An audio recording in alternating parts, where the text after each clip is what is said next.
Assalamualaikum warahmatullahi wabarakatuh. Hai semuanya, kembali lagi bersama saya Reka Miftahul Hayati.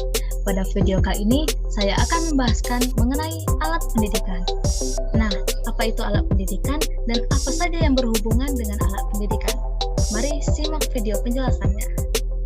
Saya akan membahas beberapa submateri di antaranya alat pendidikan dan jenis-jenis pendidikan. Alat pendidikan. Alat pendidikan berperan penting dalam belajar mengajar supaya dapat terlaksanakan tujuan pendidikan. Alat pendidikan dibagi menjadi dua. Yang pertama, alat pendidikan material, dan yang kedua adalah alat pendidikan non-material. Alat pendidikan non-material berbentuk perbuatan atau tindakan yang digunakan pendidik kepentingan proses pendidik. Sedangkan alat pendidikan material, sarana dan prasarana. Alat pendidikan. Alat pendidikan material terdiri dari ruang kelas, di mana ruang kelas ialah tempat belajar yang harus memungkinkan semua siswa bergerak leluasa, tidak berdesak-desakan, dan saling mengganggu antar siswa yang satu dan yang lainnya pada saat melakukan aktivitas belajar. Yang kedua, pengaturan tempat duduk. Dalam mengatur tempat duduk, yang terpenting adalah memungkinkan terjadinya tatap muka. Dengan demikian, guru dapat mengontrol tingkah laku siswa. Yang ketiga adalah ventilasi pengaturan cahaya. Ventilasi ini harus menjamin kesehatan siswa. Yang keempat adalah pengaturan penyimpanan barang-barang. Barang-barang hendaknya disimpan pada tempat khusus yang mudah dicapai saat diperlukan. Alat pendidikan non-material.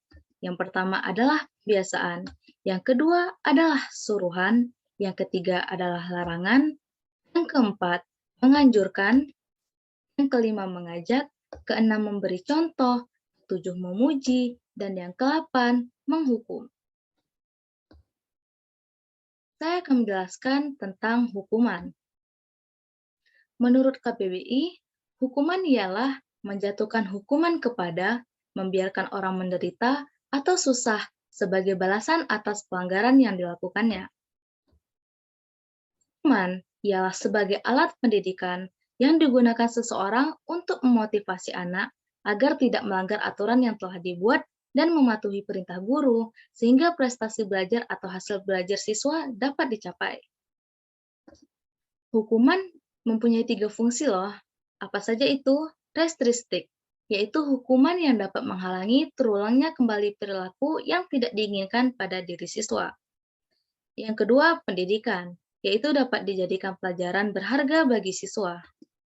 Yang ketiga, motivasi, yaitu dorongan siswa untuk menghindari diri dari tingkah laku yang tidak diinginkan. Hal yang harus diperhatikan dalam memberi hukuman kepada anak didik. Pertama, hukuman hendaknya edukatif, yaitu hukuman yang mendidik. Berangkat dari kesediaan kita membantu terdidik untuk berkembang, dengan kata lain, bukan membalas dendam. Yang kedua, bentuk hukuman hendaknya sedapat mungkin ada hubungannya dengan bentuk kesalahan. Misalnya, tidak melakukan kewajiban, seharusnya ditembus dengan melakukan kewajiban lain. Yang ketiga, jangan menyakiti harga diri terdidik. Betapapun ia bersalah, tetapi ialah tetap terdidik dengan kediri sendiriannya. Harga diri tidak boleh terluka. Yang keempat, jangan memberi hukuman badan atau hukuman fisik. Sedapat mungkin hindari ini. Karena menyinggung harga diri juga akan mengakibatkan banyak hal, baik dari segi hukuman maupun dari segi kesulitan hubungan dengan pihak lain. Hukuman yang tidak dibenarkan seperti menampar, memukul, serta memberikan anak push-up. Beberapa hukuman yang bisa dilakukan oleh pendidik. Yang pertama, menulis permintaan maaf di dalam buku sebanyak-banyaknya.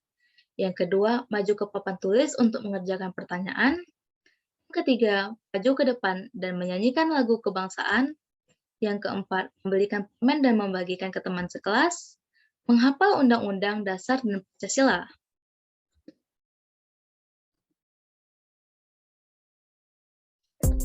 Demikian video kali ini. Jangan lupa like, share, and subscribe. Jika terdapat kesalahan dan kekurangan, mohon dimaafkan. Dan mari berdiskusi di kolom komentar. Sekian video dari saya. Wassalamualaikum warahmatullahi wabarakatuh.